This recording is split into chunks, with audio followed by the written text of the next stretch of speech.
Hello and welcome to Building Your T-Shirt Empire. My name is Cole. This is Gavin, and today we have somebody straight out of Shirt Show, Dylan. Gavin, you want to say anything before we allow Dylan the microphone? I'm a little nervous right now. I'm a little Yeah. nervous because I'm in the presence of a star. Welcome to T-Shirt Business Podcast. Gavin, founder of SEPs. Oh, what do you got in mind? I mean, more than anything, you've basically become the Tim Ferriss of T-shirts at this point. So you're just doing unbelievable amount of shows. What are you at, like 150 or something now? Yeah, I think in like a week or two, we're at 3 years of every Monday. And then I did 20 weeks before that with my own, and I had you on. And yeah, dude, it's been a while. Funny thing is like when I first started with the Upstate podcast, the only two podcasts even remotely on the screen printing radar, in my opinion, I'm sure there was like some guy barely doing it or something, but it was you and two regular guys. But you were more like I do a podcast episode when I feel like it kind of guy, right? Like you It's weren't doing like a absolutely what Monday. I do. I think Like I you were like, because I remember I listened to yours and it was like, okay, there's one here, and then like 3 months later there's another one, and then like a week later there's another one. it feels like this thing that accidentally worked in a lot of ways and it kind of just keeps sitting there. So like we have these episodes that have sat there at this point for like 5 years, and I go back to them and I look at it and it's like there's 25,000 downloads of it, and I'm like, oh, I really have to actually do this consistently. The funny thing is like when I did mine, I was solely doing it on my own. Like I did the Zoom, I did all the marketing stuff, I did, and to me it was just like but it was like the hardest part of the whole deal was the editing. I could record an episode for an hour or 2 hours, whatever, and then on Saturday it took me like 6 hours to like go through and edit it and then make like the YouTube thumbnail and like all this other stuff. And I did like the 20 episodes. At the end of the 20 was when I started talking to Andy about like, hey, we should do this together. And we did Shirt Show. And I was always thinking of just still doing mine, but doing Shirt Show too, to see like which one kind of worked out or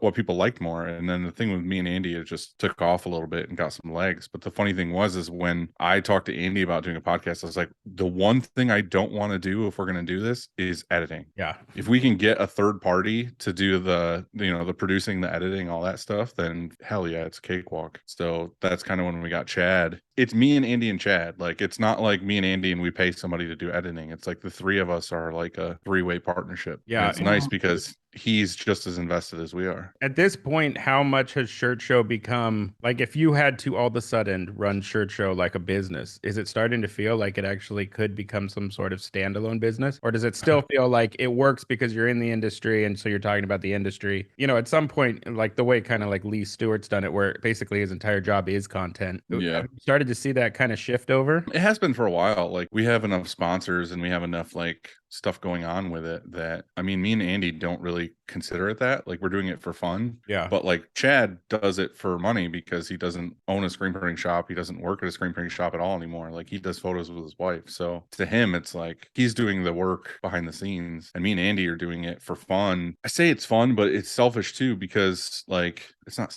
I guess it's not selfish, but it's like I get the opportunity to talk to rad dudes in my industry that tell me all of their thoughts and secrets every week. You know what I mean? Like, yeah, as a listener, you get that too. I do it every week and I'm having a conversation with someone. I mean, most of them would probably open up if I just sent them a DM, but to sit down for like 3 hours and be like, let me ask you everything I want to know. Yeah. And then they gladly tell me. To me, that's the benefit. I like interviewing people that have nuggets of information I get to take back to my own screen printing shop and be like, oh, cool, I get to implement this and everything else. So Yeah. I mean, if you have a popular platform, I think that's one of the big perks of doing what you're doing. Like you probably could text somebody or DM them. If you wasn't who you are now, you're probably just, your priority level probably would not be where it is right now, right? to a degree, like that's the other thing too. Like I was doing stuff with M&R for a while, like where I would go do like a shop tour thing or whatever. And the benefit from that was that they were like, hey, do you want to go to Utah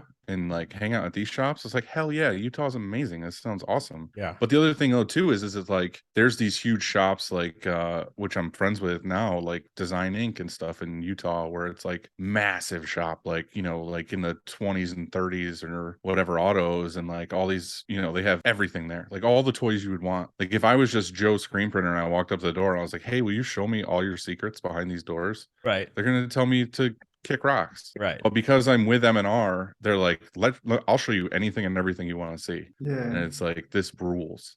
So what do you think? I mean, having talked to all these guys, I was just listening to your Rich Santos episode because I've known him for a little while now. I was still getting stuff out of the episode that I never really got out of him in person. What do you feel like you're seeing from these guys that, like, I don't, to me, in a lot of ways, like a 1.5 or a $2 million shop is kind of like the small time, even though obviously there's also like garage printers, but you're talking about these big guys. What do you keep seeing in them that really is that differentiator between them and like a local shop with like one auto, two autos? The funny thing is like we talk about this on the show a lot where you talk to someone like Rich and then you talk to someone that's, you know, two people in a garage, like the same drive is there, the same passion is there. It's just like one decided to let their guard down and take more risks. Like there's people we talk to all the time that like you don't even know until you interview them, where you're like, you know, they're like, oh, what do I do? It's the classic garage guy who's like, what do I do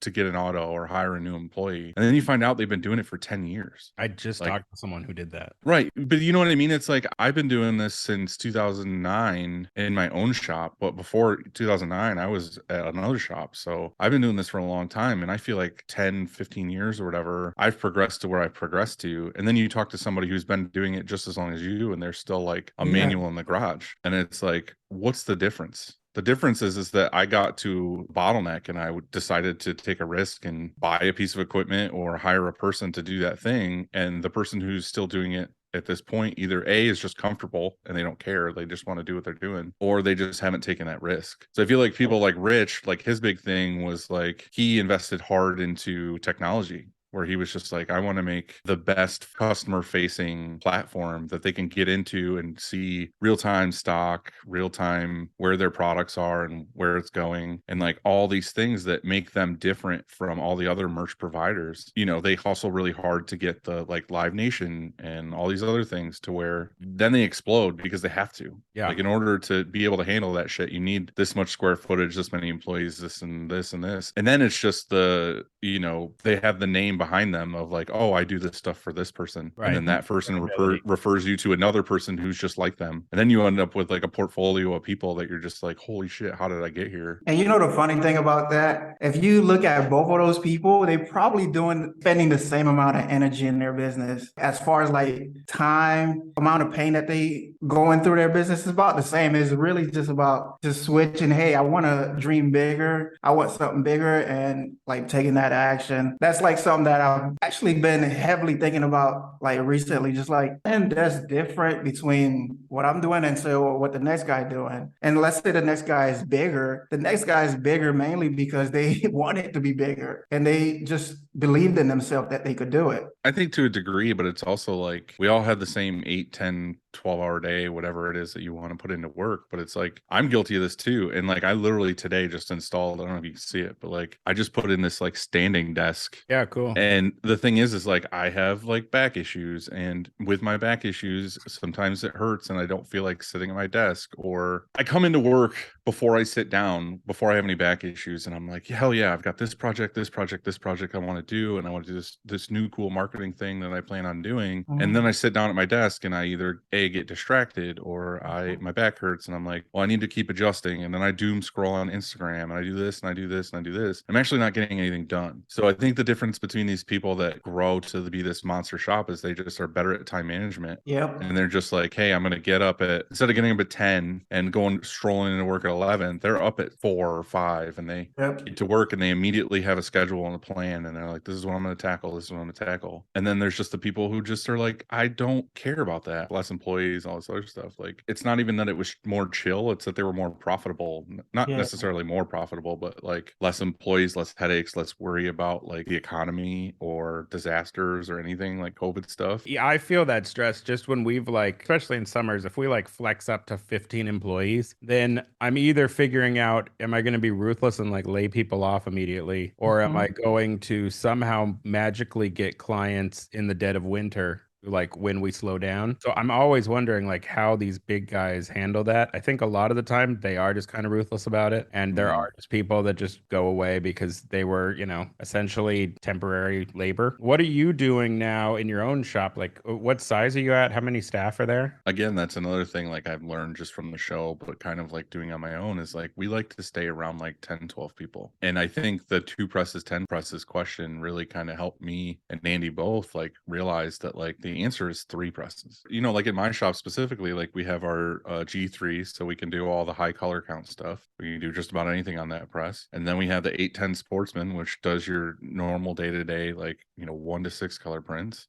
And then we have a 6/8 press that does a lot of sleeves, pockets, 1, 2 color prints, stuff like that. I feel like that flow for us is perfect because the 2 main presses, the bigger presses, handle 80% of the workload. Or we don't even run the third press if it's like winter and it's slow. But that third press is nice to do. Like the G3 shouldn't be doing a 1 color pocket print. It should be doing the next 12 color print.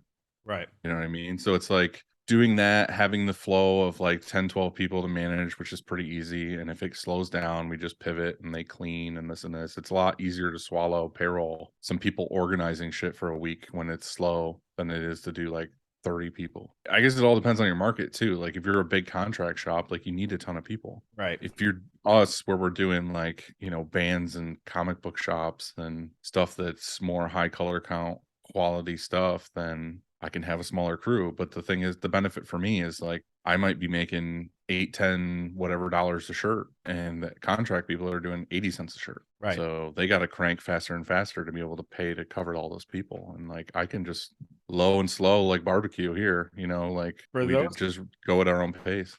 For those kind of high margin jobs, is it because you're handling the actual merchandise itself? Are you creating the art and offering them e-commerce and putting together like a full merch package? And that's why you can justify a higher print cost? Or is it just that they feel like your print quality is the differentiator? I think it's a little of everything. I think it's just that they don't have to worry about it. They come to us and they're like, hey, I mean, it depends on the job, obviously. Like I'm saying that high dollar amount, if it's somebody who comes in and is like, I want 100 shirts with a 12 color front and a 3 color back on it, and I need them folded, bagged, UPC the whole thing. And it's kind of like, okay, cool. Like we'll handle the whole process. And Right. then sometimes they come to us like that and they're like, I need a unicorn riding a dog, shooting lasers out of its eyes, make it happen. And then we freelance the artwork to somebody who can handle it well. We get it to them, and then we get to print cool art. So like that was our model for the longest time of like, let's just do the best art we can, find the best freelancers that we can, and then customers come to us because they know they can get rad art made and we can print it really well. That was kind of like our model for a really long time. And then,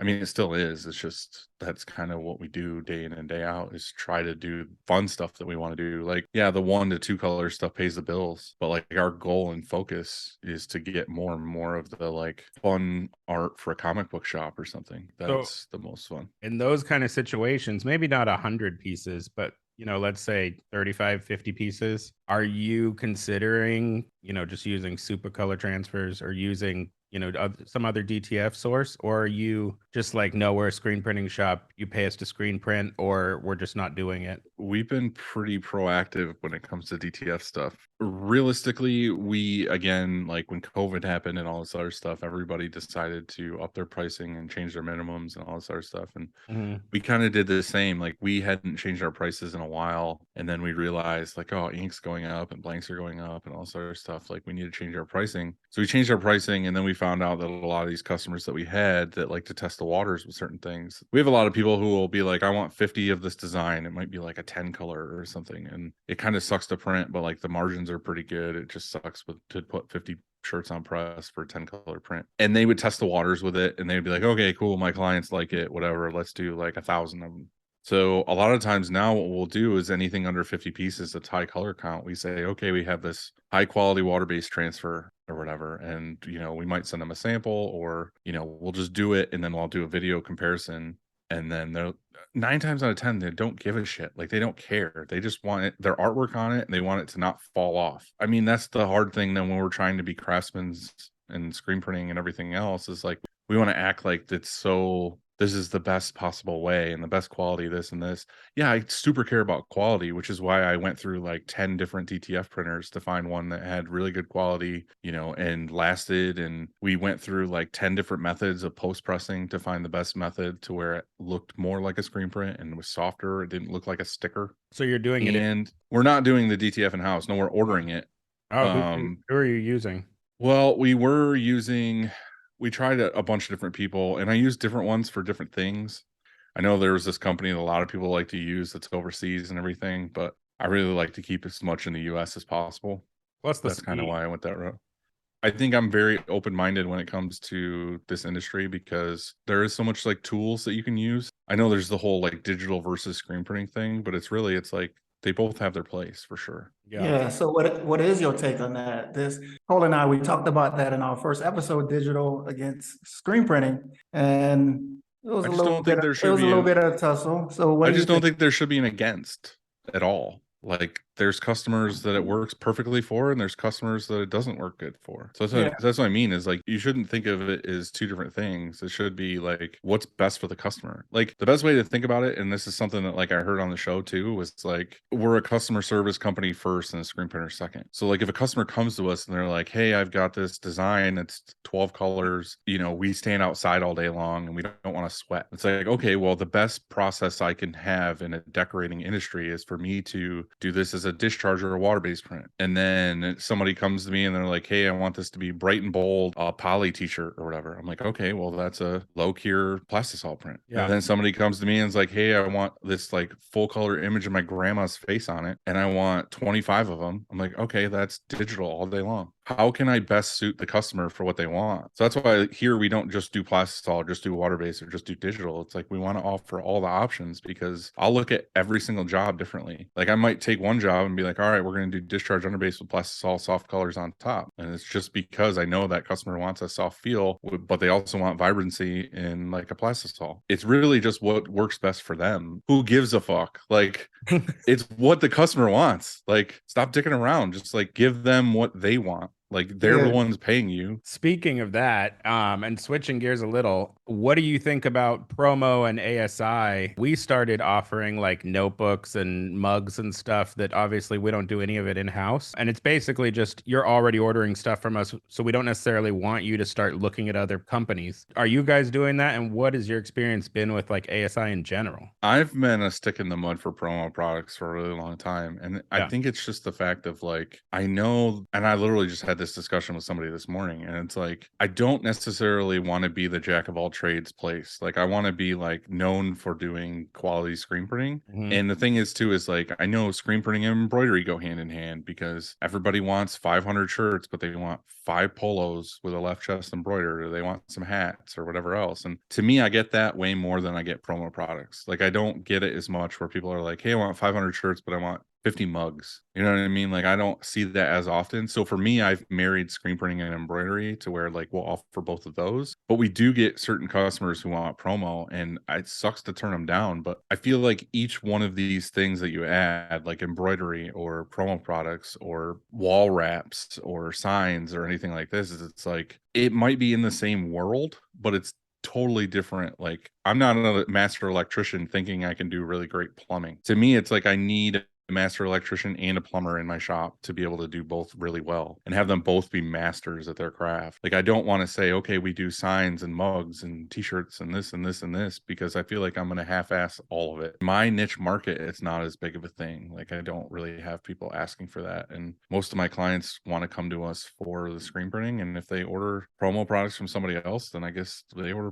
products from somebody else. I kind of know it because I think we had a short conversation about this in person at one of the trade shows. Yeah, tell us a little bit about you. How'd you get into like the industry? How'd you become this guy? I got into it when I was 17, was in a band, and my girlfriend at the time was really into craft stuff, and you know, she had her own Etsy and all this other stuff, and she ordered 1-inch buttons for something, and I can't remember what the cost was. Say it was like $60 or something. Order of buttons, and the bag fit like in her hand. It was just like, 1-inch buttons. And I was like, that seems really expensive to make that product. Like, what is this? And then I immediately went online in like just research mode, and I found like a button maker and all the parts and everything else. I was like, I'm going to do this because I could sell this to the bands that we play with. Like, I could sell buttons. So I bought that stuff. I started a button company called Merch Buttons, and I worked in the basement, and basically I worked at Sears and installed appliances in the day, and then at night I did emails and pushed my button company. And then it got to the point where I hired my friends to press buttons for me, and I just did like the sales and marketing and all that stuff. And then I talked to my buddy Ben Landy, who did design stuff for a lot of Hot Topic stuff, and he was like, oh, you should also offer like stickers and t-shirts. Like, that's the same kind of people that would order buttons. I went to Contagious Graphics and got stickers made, and then I found Terminus in Georgia to print the shirts because he was near Ben, and I was doing really well selling t-shirts. Like, I was regular on it, and I sent everything over to them and got really friendly with them, and they basically were like, hey, we'd like to buy your button company. Like, this was just an offer. Like, I think it was late at night, I was probably playing Call of Duty and talking to them. They were like, what would you think if we bought your button company and moved you to Georgia and you just became like head of sales? And I was like, I got nothing else going on. Sounds good. So I sold the button company. I literally got married the next day after I got married, got in a U-Haul and drove to Georgia. And then I worked there for like 2 years, and I did really well. I learned a lot about sales, learned how to talk to really big clients. I also learned how to deal with people walking in the door because it was in Atlanta. So it was like a constant flow of people walking in. Down there, it's like a totally different world for me. Yeah. And so I decided to move back home in 2009. And I started Upstate in the 1-car garage. And then after a year, we outgrew that super fast. I bought the building I'm in, ended up with like 4 manuals and 2 dryers, and then got the first auto, and then got the second auto, and grew to where we are today. Bought everything in cash for the most part. All my equipment, my building, everything's paid for. And I just hang out with my friends all day and print t-shirts. You talked about getting really good at sales. Besides accepting an order that's coming straight in the door, how are you handling like the outside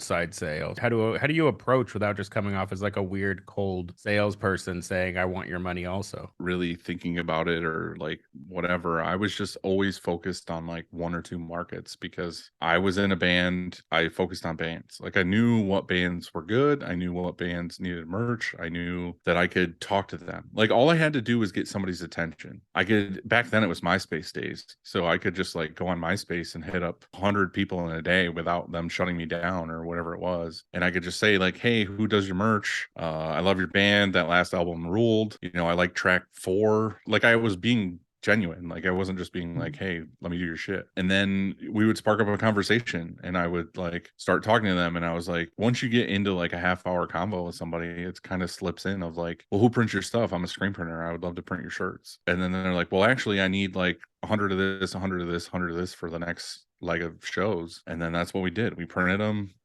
We did everything we can to like get them the shirts on time. A lot of times, like, if it was somewhat near here, we would drive them to the show, we would drop them off, we would watch the show, talk to the band after, and then eventually that like snowballed into all these other things. And eventually you come across new markets where you're like, okay, like, this guy was in a band, but also his day job is at this large company, and he had an in with getting us to print their shirts. And then we were like, holy shit, like, the band world's fun, but like, they never want to pay their bill. They always need stuff like tomorrow, and like, you hustle hard to get the bands that you love, and then you find out that they just don't want to pay. It just got to be this thing where once we started doing these like bigger corporate jobs, we were like, cool, they 2 emails deep, they're like, here's my artwork, here's this invoices, or here's my sizes, and we send them invoices, and they paid it up front. Yeah.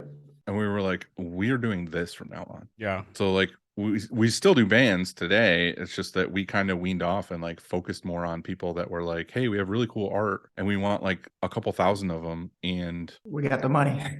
we got the money, right? Like, the long story that I just told, to get back to your question, was just kind of like the first 5 years in business, me and a couple other people just went hard on like, we're going to contact the people that we know to get business. And then after about 5 years, you get to the point where every sales customer service person has enough return business daily in their inbox that they don't really have to hunt for art. They don't have to hunt for jobs anymore. They just kind of do inbound. So here at year, whatever it is, 13 or 14 or whatever, we have just been really good at doing inbound all day. Like, we come in the morning, we all have like our 30, 40 emails or whatever, and we make invoices, we deal with the customers. At the end of the day, you're kind of somewhat done with it, and then you do it all over again the next day. Well, after COVID and all this other stuff, we realized that like some of our good customers either went out of business or they decided to cut marketing budgets and all this other stuff. So over the last year, I've got really big into let's start doing outbound again, because we haven't done it in years. But the people I've hired over the years have never done it at all. They've only ever done inbound. So we hired Kevin Baumgart from Set Sales, and he trained our people on doing outbound. And then, you know, the thing with that is that you have to have like a custom CRM that'll help you with leads and like managing those leads. Yeah. So I've got somebody right now like custom making a lead CRM and all this other stuff. So we're in the process of about to go hard again on outbound. It's just one of those things, like it's a different world today than it was when I was doing it in MySpace days, like Wild West, basically. Well, what do you mean by custom CRM? Are you building it? Yeah, so we tried a couple different things, and then I talked to a buddy of mine, one of those like Monday, where basically you can set it up, but like you have to build how it works. Basically, you have to like lay it out how it's going to work. Yeah.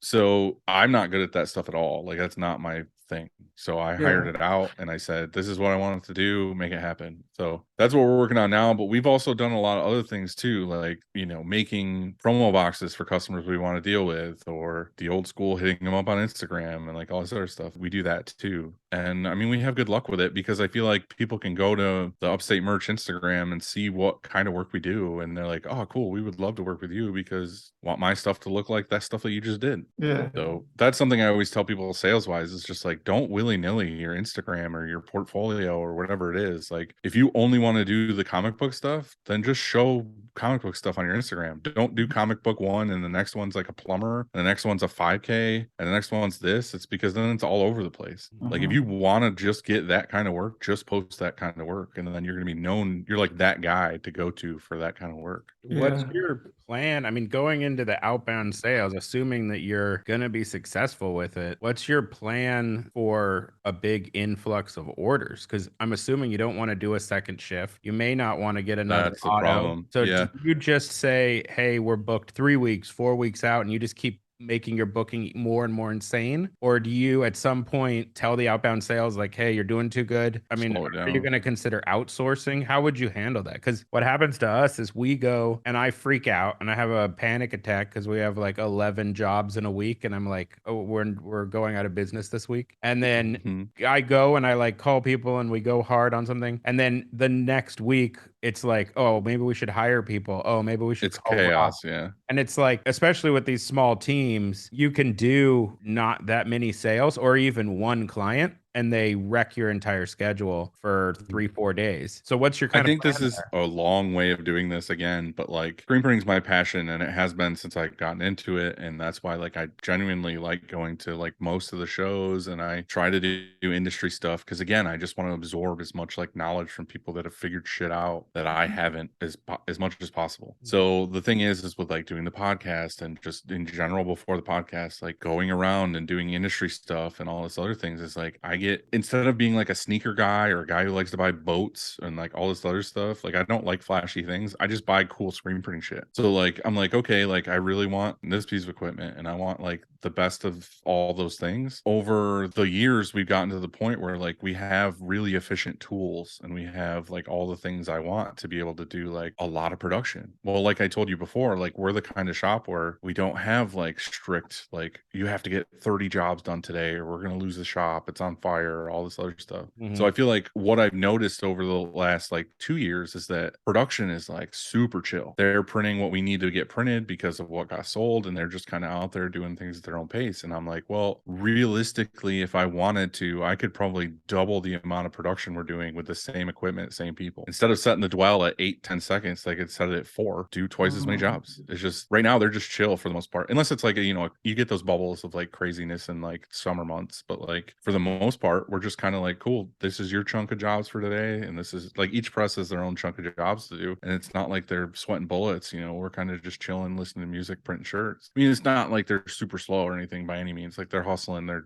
working for sure. It's just that I've noticed that production is outpacing sales. So my thing with outbound is, okay, well, let's just get new clients and let's really focus like white glove service on the current clients that we do have. Like, let's make sure they're not going anywhere. They're solid. And when I say outbound, I'm not like, holy shit, go hit it hard. Like we're going to get anybody and everybody in here. I'm more like, hey, one of our really good clients is this kind of company. Like we have 2 of them. Well, there's 800,000 of them in the US or something. Like, let's go try to get 10 more. Right. You know what I mean? Like we're super like looking for specific kinds of people. We're not like casting a wide net and seeing what happens. Yeah, I'm curious all around this sales thing, right? So what are you doing in terms of like, are you hiring a salesperson, an appointment setter? What's your sales like? How was your mindset? Did you lay out like a sales process? Did you have like what you just said right there, a customer persona? Like what are you doing? I have 2 things I want to try because again, we're not fully doing it yet. We're trying to get everything built, and then hopefully by the start of next month, we're starting it. And talking to friends and industry people, I've had mixed reviews of like what you should do. Even talking with Kevin, he was like, your inbound people are really good at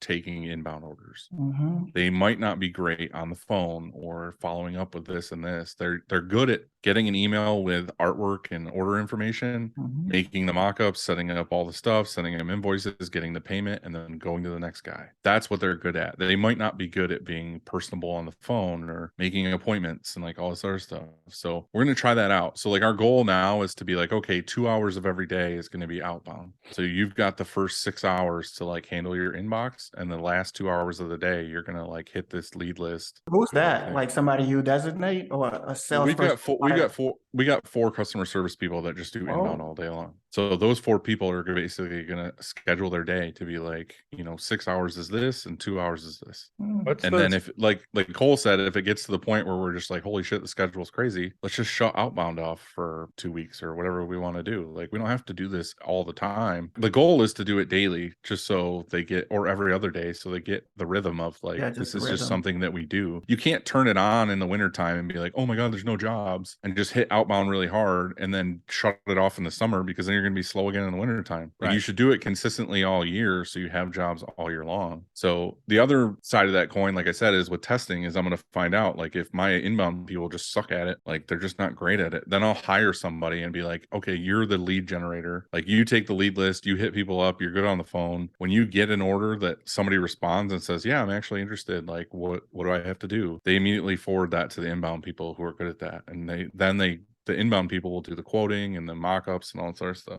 We're going to try it. Like, I'm not an expert on it, but I've done a lot of research on it. With Kevin, he really helps you with like writing up, I say scripts, but it's not like a copy and paste thing. It's like we made scripts of like, if you get on the phone with somebody, this is kind of what you're saying. And then if they decide to say this, then it goes to this branch of this is the next thing to say, and so on. So we've done the same thing with Kevin, and Kevin's awesome. Gave us the whole playbook and just how to just go try to do this.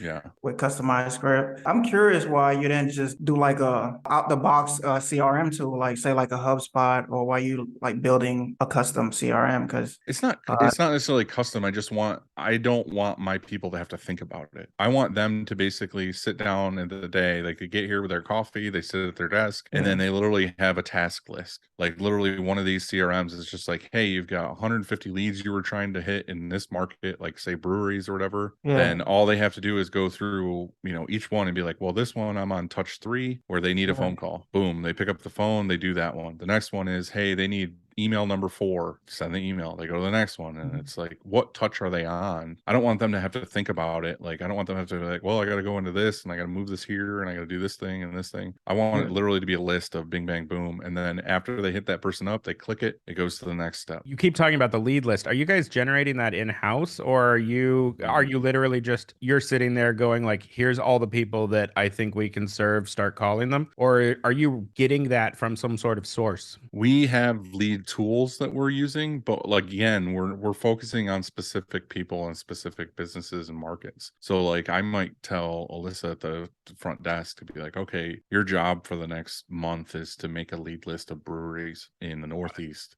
So she'll go through and she'll research, like, say it's a lead generator that you just plug in the website and it gives you what the email addresses associated with that website. And then she'll add it to her own lead list in, like, say a Google sheet or whatever. And then once she's done with that list of say 100 people that she made over a couple of like 2 weeks, we'll take that CSV file and put it into the CRM and then go. Very cool. Well, thanks so much for your time. Yeah. It's been really good talking with you. It's cool because I like to talk, so I would talk all day long if you guys wanted to. Yeah, so you it's should probably Yeah, better to I'll- stop. podcast. Well, that's why I was like, dude, it's so nice to like you, Cole. You asked me to be on, and it's funny, like I had you on mine, but like again, like you were doing it before I was doing it, and like I listened to yours, and it before when I got to sit down and do this with you guys, I was like, it rules not to have to be prepared at all. Like I can just sit down and you guys can ask me questions, and then that's it. Like I don't have to do anything. So I was stoked to do this with you guys. Thanks for doing it. Yeah, thank you. I appreciate fellow podcasters in this industry. So Thanks so much to all the listeners for listening. Have a good day.